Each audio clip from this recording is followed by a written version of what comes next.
Hello guys, welcome back to our channel. मैंने last video में आप सभी को कैश डिस्काउंट, रेट डिस्काउंट और रीबेट बताया था।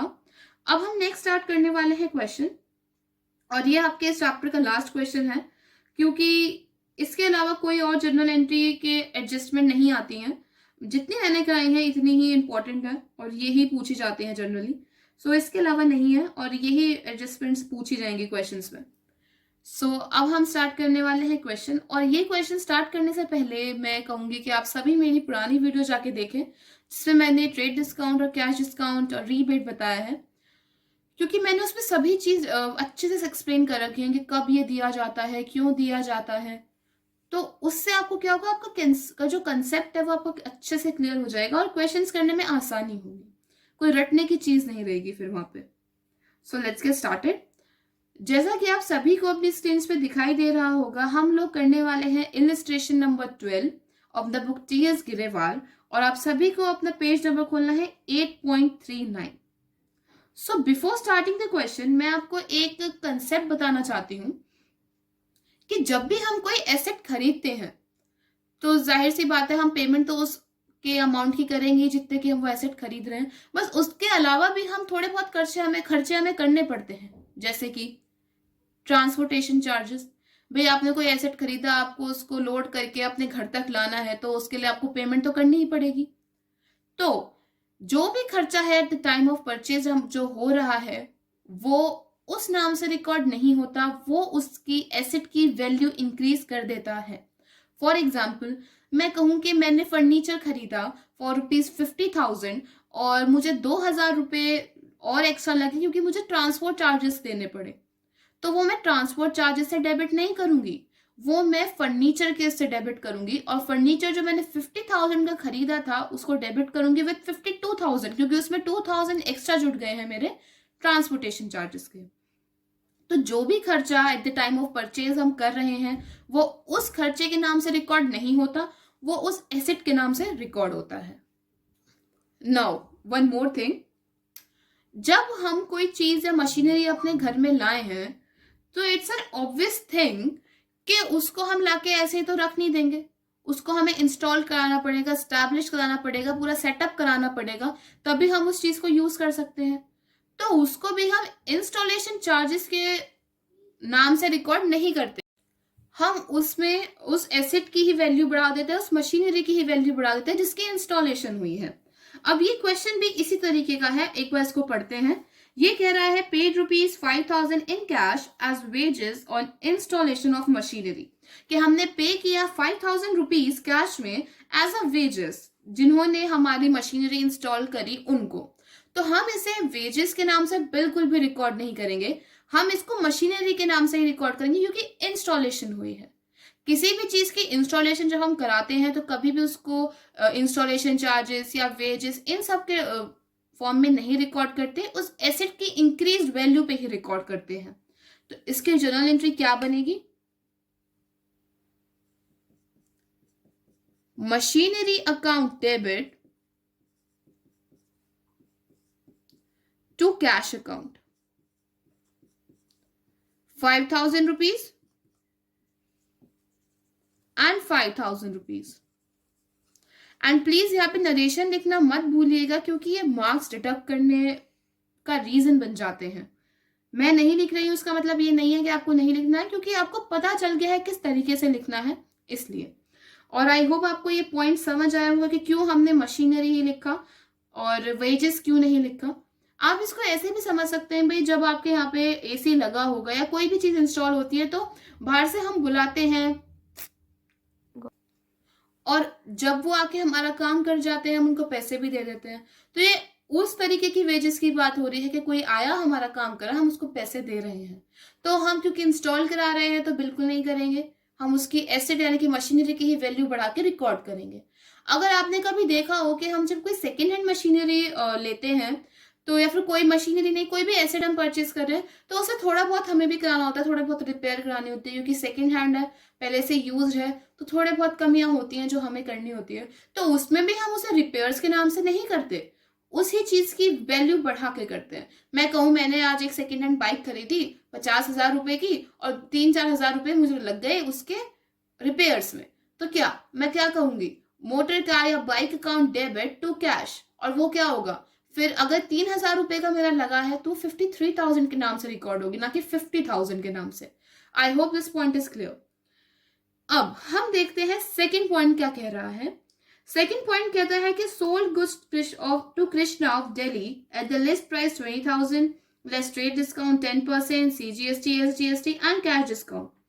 सो ये जो पॉइंट है ये हमारे जो हमने प्रीवियस वीडियो में डिस्कस किए थे वो 2 पॉइंट कवर कर रहा है, trade discount and cash discount, और GST तो ऑब्वियसली कर ही रहा है।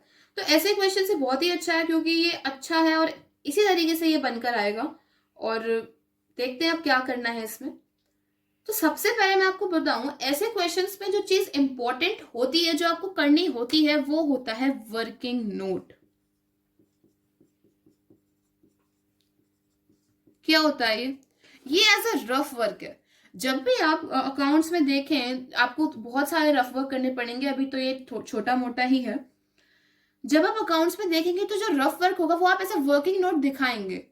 ऐसा नहीं है कि वो आप अपनी किसी कॉपी के पीछे कर लेंगे, नहीं, ये आपको ऐसा शो करना पड़ेगा। ये आपको भी बहुत हेल्पफुल होगा क्योंकि अगर हम ये ही नहीं करेंगे तो हमें पता ही नहीं चलेगा कि हमें किस अकाउंट में कितनी अमाउंट डालनी है। अब वो आपको अब समझ आएगा जब मैं आपको करके दिखाऊंगी कि किस तरीके से करना है। तो ये जो इस टाइप के क्वेश्चंस होते हैं उसमें बहुत इंपॉर्टेंट होता है कि हम वर्किंग नोट दिखाएं, क्योंकि ये आपके लिए भी जरूरी है और सामने वाले को पता चल जाएगा कि आपने किस तरीके से क्वेश्चन करा है। सो अब हम आपको दिखाते हैं किस तरीके से होगा। अब मैंने यहाँ पे शॉर्ट में लिख दिया है वर्किंग नोट्स। अब ये हमें कह रहा है कि जो हमने गुड्स सोल्ड करे उसका लिस्ट प्राइस था 20,000 रुपीज। ये उसका लिस्ट प्राइस था। अब इसमें हमें ट्रेड डिस्काउंट को एडजस्ट करना है क्योंकि इसमें लिखा है लेस ट्रेड डिस्काउंट 10%। मैंने आप सभी को बता रखा है ट्रेड डिस्काउंट क्या होता है। अगर आपने नहीं देखी है मैं दोबारा कहूंगी वो वीडियो जाके देखिए, वो बहुत इंपॉर्टेंट है। और सबसे पहले हम ट्रेड डिस्काउंट की ही एडजस्टमेंट करते हैं। इसका रीजन भी मैंने पुरानी वीडियो में दे रखा है। सबसे पहले हम करेंगे less trade discount. Less trade discount मैं शॉर्ट में लिख रही हूं, कितना 10% ऑफ व्हाट, 10% ऑफ 20,000। 20,000 का 10% कितना हो जाएगा 2,000। भाई देखिए कट हो जाएंगे ना। और एक इजी सा तरीका, जब भी कोई 10% की आपको मिलता है कि 10% हमें करना है तो एक जीरो की कम कर दो, वही होता है। तो 2,000 रुपीज का क्या है हमारा कैश डिस्काउंट। तो 2,000 रुपीज हम डिडक्ट करके दिखा देंगे यहाँ पे। और मैंने आपको बताया था जब हम ब्रैकेट करते हैं अकाउंट्स में इसका मतलब होता है माइनस। तो ये आ गया हमारा 18,000 रुपए। अब इस पे हमें लगानी होगी GST। भाई अभी काफी प्रैक्टिकल चीज आ गई हमारे पास। जब हम किसी को कैश डिस्काउंट देंगे इट्स एन ऑब्वियस थिंग कि जब हम पूरा टोटल कर लेंगे कि टोटल हमारी MRP इतनी है और हम आपको डिस्काउंट इतना देंगे तभी तो हम डिस्काउंट लगाएंगे। ऐसा तो पॉसिबल है नहीं कि टैक्स बाद में लगाएं। पहले हम टोटल जो हमारी अमाउंट है उस पे वो कैलकुलेट करेंगे, उसके बाद टैक्स लगेगा, उसके बाद कैश डिस्काउंट लगेगा। सबसे पहले आपको दिख रहा होगा कि हमें GST भी पे करवानी है, GST भी लगानी है। 6% हमारी GST है। तो 6% अब किसका होगा, 6% ऑफ व्हाट, दिस 18,000 रुपीज का हम 6% करेंगे। सो 18,000 into 6 upon 100, it would be 1,080 rupees। और क्योंकि ये दो हैं CGST और SGST तो इसमें ऐड करेंगे 2 बार, add CGST, add SGST। How much, 1,080 rupees, 1,080 rupees। I hope this point is clear to all of you. Now इसका टोटल हो जाएगा 20,160 rupees। आई होप आपको यहां तक कोई भी प्रॉब्लम नहीं होगी। अब हम इस पे लगाएंगे कैश डिस्काउंट क्योंकि जो हमारा अल्टीमेट कंज्यूमर है या कस्टमर है उसे इतनी अमाउंट पे करनी है और जो हम उसे कैश डिस्काउंट देंगे वो इतनी ही अमाउंट पर देंगे। तो कैश डिस्काउंट हमारा कितना है 5%। 5% ऑफ व्हाट, 20,160, यहाँ लिख दीजिए less cash discount. I hope आपको इस चीज समझ आ रही है कि हम किसका कर रहे हैं। 20,160 का क्या करेंगे, 5% करेंगे, तो क्या आ जाएगा, वो आ जाएगा हमारा 1,008 rupees. It would be 1,008 rupees. तो अब हम डिडक्ट कर देंगे अपना कैश डिस्काउंट अपनी टोटल अमाउंट में से। अब ये डिडक्ट हो जाएगा इसमें से, तो आंसर आ जाएगा 19,152 rupees. This is the final amount जो हमें हमारा कस्टमर या कंज्यूमर पे करेगा। आई होप आपको इतना वर्किंग नोट समझ आया होगा।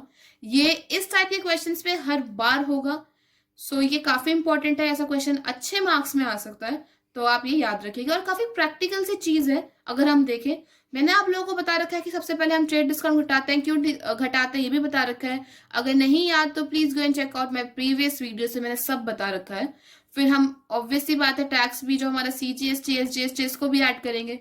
और फिर जो हम लगाएंगे कैश डिस्काउंट, वो हमारी अल्टीमेट अमाउंट पे लगेंगे, जो कि ये है, क्योंकि हमारा जो कस्टमर है वो हमें यही पे करता। इसका 5% जो कि कैश डिस्काउंट है वो आता है ये। तो अब हमें हमारा कंज्यूमर इतने पैसे पे करेगा। नाउ अब ये हमने इतना सब कुछ क्यों करा, ऐसे ही तो करा नहीं होगा। एक छोटी सी जर्नल एंट्रीज के लिए हमें इतना कुछ करना पड़ा। So let's get started. अब हम अपनी पास करने वाले हैं जर्नल एंट्री, जो काफी इंपॉर्टेंट है। सो प्लीज ध्यान से देखिएगा। सबसे पहले आपको दिख रहा होगा, क्योंकि इसमें आपको गिवन है कि आपको पैसा मिला है। किस तरीके से मिला है, क्योंकि कैश डिस्काउंट आपको मिला है और उस पर लिखा भी है कि he paid the amount immediately amount उसने आपको पे कर दिया है। कुछ भी गिवन नहीं है, आप कैश में लिख सकते हैं, बैंक में लिख सकते हैं। कैश लिख देते हैं, cash account debit. Kindly adjust, क्योंकि थोड़ी स्पेस कम है, राइट। और क्या हम डेबिट करेंगे, यहां जो डिस्काउंट अलाउ करा है इसको भी तो हमें डेबिट करना पड़ेगा, वरना नॉर्मल एंट्री जो पास होगी वो आपकी सेल्स वाली ही होगी। Mind this. अगर हमें ये सब कुछ ना ही गिवन होता, मैंने पहले ही बताया ट्रेड डिस्काउंट को हम बुक्स ऑफ अकाउंट में रिकॉर्ड नहीं करते हैं, तो पहले नॉर्मल एंट्री पास करके दिखाते हैं। Cash account debit to sales account, to output CGST account, to output SGST account. This is our normal entry. अगर इतना कुछ तामझाम हमें नहीं दिया होता तो हम यही पास करते और हमें ज्यादा कुछ करना नहीं था। लेकिन इसमें अब एक एडिशनल टर्म भी आ गई है, कैश डिस्काउंट, तो उसको भी तो हमें एडजस्ट करना है। डिस्काउंट कितने रुपए का है आपके पास, डिस्काउंट है आपके पास 1,008 रुपीज का, ये आपको यहाँ पे दिख रहा होगा। तो यहाँ पे आप डालिए डिस्काउंट अलाउ।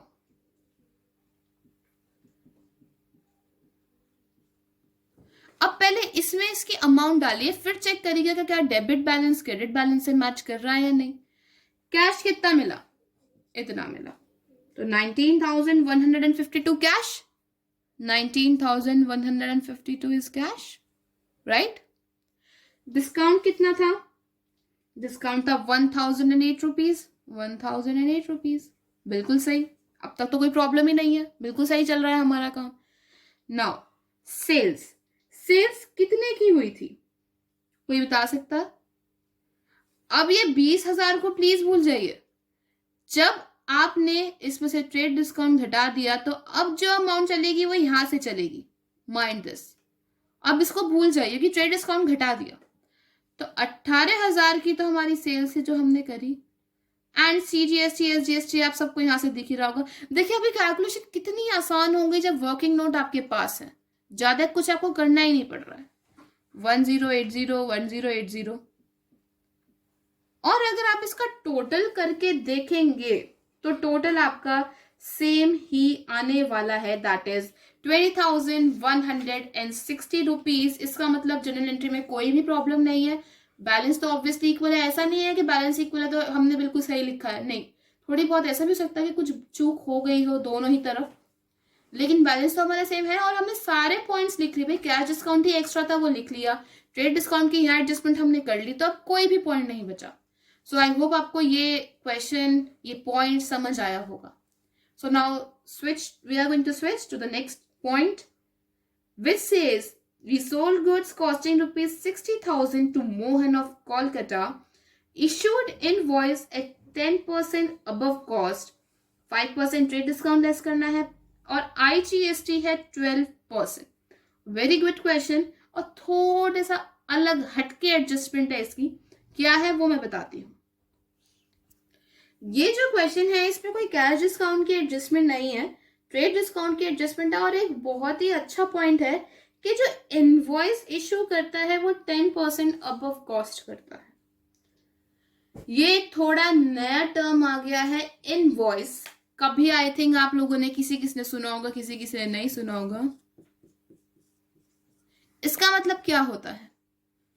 नॉर्मल या सिंपल भाषा में इसको हम लोग कहते हैं bill. Bill number, invoice number, it's one and the same thing. So ये क्वेश्चन कह रहा है कि हमने जो उसको गुड्स बेचे वो 60,000 के थे, लेकिन उसको जो बिल बना के दिया वो 10% अबव कॉस्ट, 10% कॉस्ट से ज्यादा बना के दिया, लेस 5% डिस्काउंट. तो थोड़ी अलग एंट्री हो जाएंगी बाद में चल के, बट इसकी एडजस्टमेंट किस तरीके से होगी वो बहुत ही बढ़िया चीज है. वो स्टार्ट करते हैं. सो गुड्स थे हमारे रुपीज 60,000 के.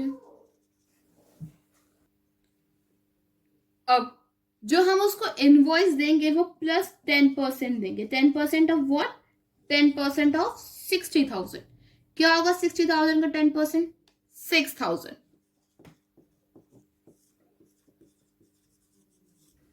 अब जो ट्रेड डिस्काउंट लगेगा वो 66,000 पे लगेगा, ना कि 60,000 पे, क्योंकि इनवॉइस ही हम उसको 10% बढ़ा के दे रहे हैं. तो ट्रेड डिस्काउंट 60,000 पे थोड़ी लगेगा, फिर वो 66,000 पे ही लगेगा. 66,000 का ट्रेड डिस्काउंट हम जो दे रहे हैं वो है 5%. अब 5% ऑफ 66,000 होगा, यहां मैं लिख देती हूं लेस ट्रेड डिस्काउंट 5% ऑफ 66,000. तो ट्रेड डिस्काउंट आ गया हमारा 3,300. लेस कर देंगे. आई होप आपको सब्ट्रैक्शन तो आती ही होंगी क्योंकि ये बेसिक है. So it's 62,700. ये क्या है? अभी हमारी कॉस्ट आ चुकी है जिस पे अगर हमें अब जीएसटी लगानी है, जो नॉर्मल हमारी अमाउंट है वो आ चुकी है. Total amount, not cost, we can say total amount. तो हमारी टोटल अमाउंट तो आ गई है. अब हम इस पे क्या लगाएंगे? जीएसटी लगाएंगे. अब आईजीएसटी है हमारा 12%. 12% ऑफ व्हाट? 62,700. सो इसका हम जब 12% करेंगे हमारा आंसर आएगा 7,524. नाउ टोटल आप कर सकते हैं और इसका टोटल आएगा 70,224 रुपीज. That's it. इसकी एंट्री बहुत ही सिंपल है. नॉर्मल जो हम जीएसटी वाले उसमें करते थे वो है, क्योंकि कैश डिस्काउंट तो है ही नहीं. तो क्या होगा आपका भाई? इसमें आप क्योंकि देख सकते हैं इमीडिएट हमें पेमेंट नहीं हो रही है. हमारे क्रेडिटर्स, जो हमारा डेटर है वो बढ़ गया है मोहन नाम का. तो मोहन अकाउंट डेबिट क्या? To sales to output IGST. इसकी अमाउंट डाल दीजिएगा और सेम ही आंसर आएगा आपका दोनों का, डेबिट का भी और क्रेडिट का भी. तो ये बहुत ही अच्छा क्वेश्चन था. इस पर बस ये एक्स्ट्रा यहाँ वाली थी. एंड प्लीज माइंड दिस, जब आप सेल्स में डालेंगे ना तो आपको ये वाली अमाउंट लिखनी है, क्योंकि ये आपकी ट्रेड डिस्काउंट घटाकर है, ना कि ये या फिर ये नहीं. आपको ये वाली लिखनी है जो ट्रेड डिस्काउंट घटाने के बाद आपकी अमाउंट आई है. आई होप आप सभी को ये क्वेश्चन समझ आया हो. अब हम करते हैं next point. And now the next point says कि गुड्स जो कि 2,500 के थे वो हमने एज ए सैंपल दे दिए, जो कि हमारे एडवर्टाइजमेंट कैंपेन का पार्ट थे. और ये जो कुछ परचेज हुए थे हमने इसको परचेज किया था bye paying CGST and SGST 6% each. तो आई थिंक इस पॉइंट में आप सब प्रोज हैं, you are not a no. ये मैंने आपको पहले भी बता दिया था. और अगर आपको याद नहीं है तो प्लीज आप मेरी पुरानी वीडियो जाके देखें, उसमें ये सब मैंने एडजस्टमेंट दिखा रखी है, क्यों करा सब बता रखा है, डिटेल में बता रखा है. तो I am giving you it as an homework, क्योंकि आप सब ये कर लेंगे, मैंने आपको बहुत बार बताया है. Now the next point. अनजान customer to whom goods were sold allowed a rebate of rupees 2000 because they were of poor quality. These goods were sold charging CGST SGST 6% each.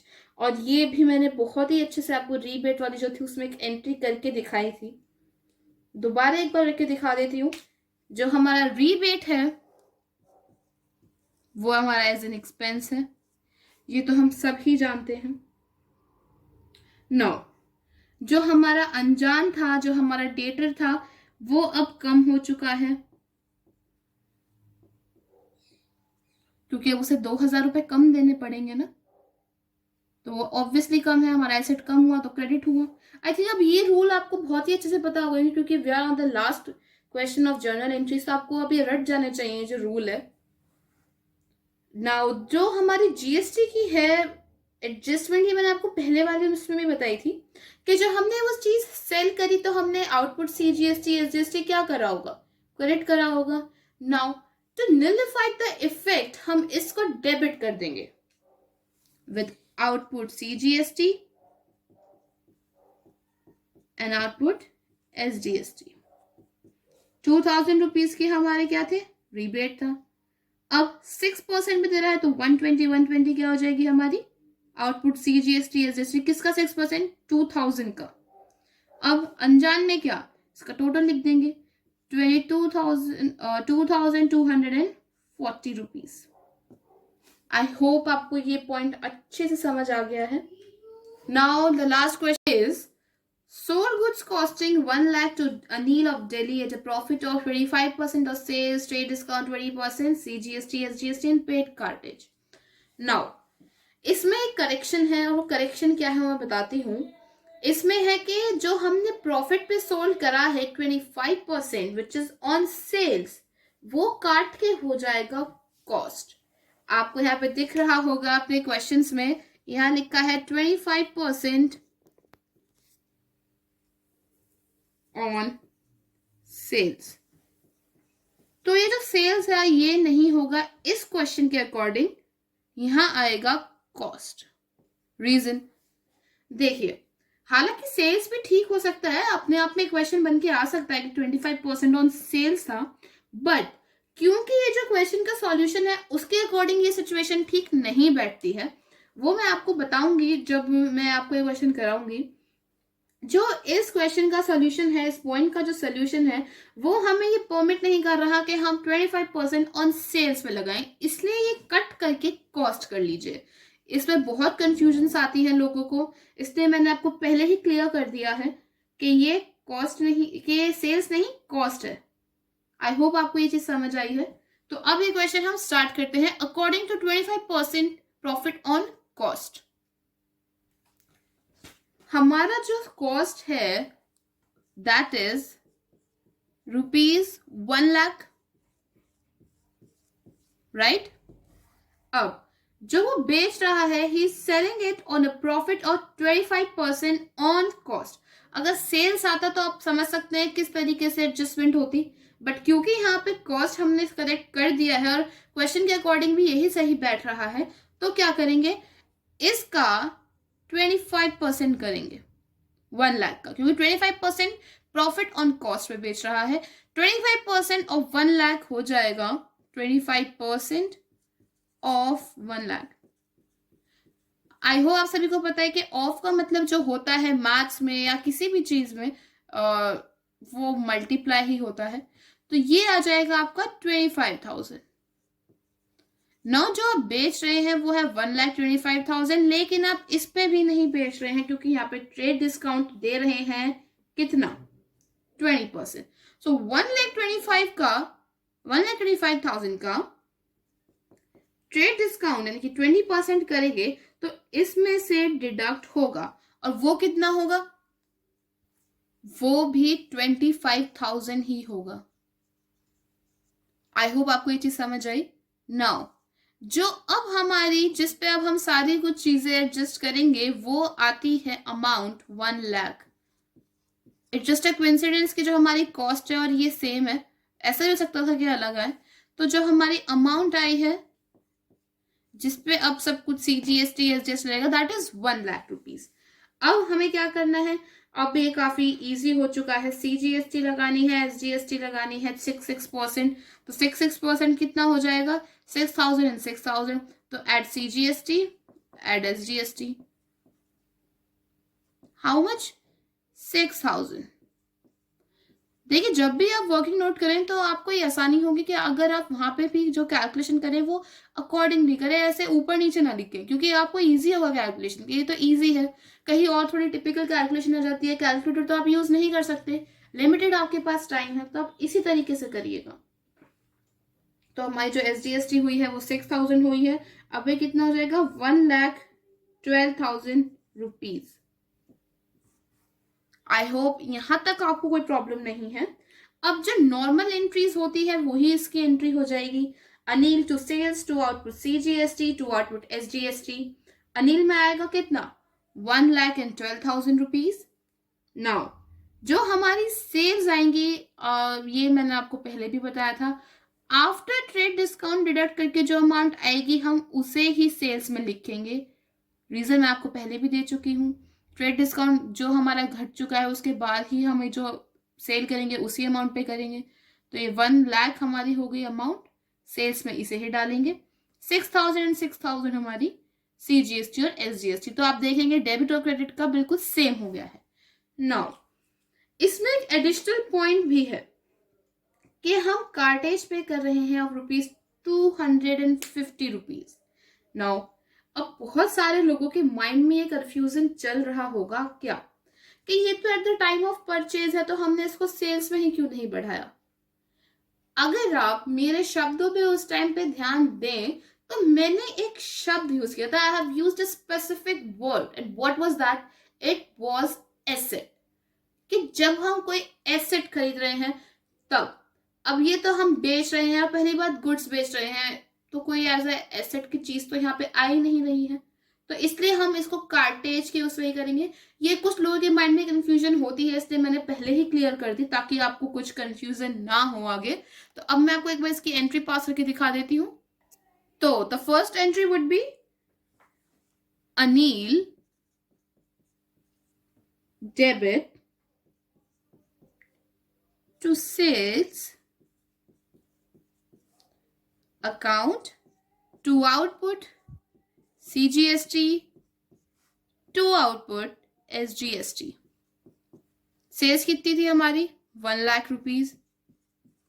6000 हमारी कितनी हो गई CGST और SGST। Now the total of all these three will be put in the account of Anil, that is 1,12,000 rupees। I hope आपको ये वाला तो point समझ आ ही गया है ना। सेकंड पॉइंट सेज कि हमने कार्टेज पे करी है, तो कार्टेज तो पे करी है, ओके, कितने रुपए की करी है 250 रुपीज। नाउ यहां हम लिख देंगे कैरेज कार्टेज आउटवर्ड।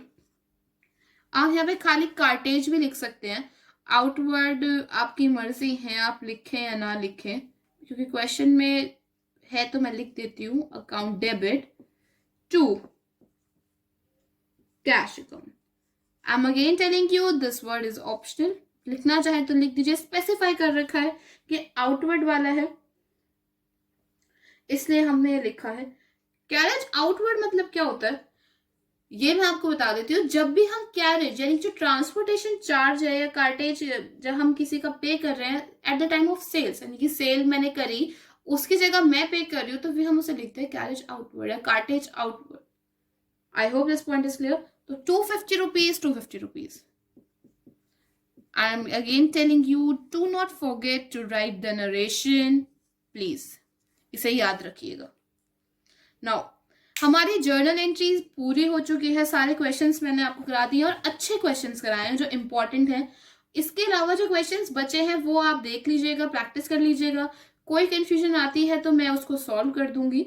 वैसे आनी नहीं चाहिए क्योंकि जो अच्छे पॉइंट्स थे अच्छे क्वेश्चन थे वो मैंने आपको कराए हैं और इससे ईजी ही है जो और बचे हुए क्वेश्चन या इसके तरीके से ही होंगे इसी तरीके से। तो आई होप आपको ये वीडियो पसंद आई हो तो लाइक करें, सब्सक्राइब करें एंड शेयर भी कर दीजिएगा। So thank you.